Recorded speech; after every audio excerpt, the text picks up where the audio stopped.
So if we again go to settings and we move this over to the right, we go to cluster settings, what we can see from the last session is we can see the bid and the ask, and the market is an auction. So let's start with the bid and the ask.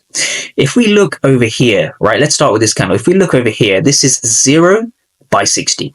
So what that means from an order flow perspective is that there's no market participants hitting the bid. There's only market participants hitting the ask, right? So for those who remember from the previous session, we called this a finished auction, right? So this was a finished auction.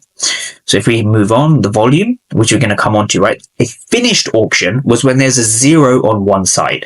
A 0 on one side means there's no aggressive buyers or aggressive sellers, right? The entire auction is wiped out. So that means buyers, and for basic knowledge, when you see a 0, that means that buyers and sellers have both agreed on a fair price.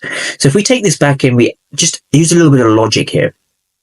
When price comes into a bearish fair value gap, we want to know if that bearish fair value gap is actually going to hold. We want to know if the aggressive sellers are going to show up. We want to know if sellers are really in control. So how do we do that? So order flow allows us to essentially see who's in the most pain and who is being absorbed, right? Who's being exhausted, right? These are terms I'm going to go over in this video.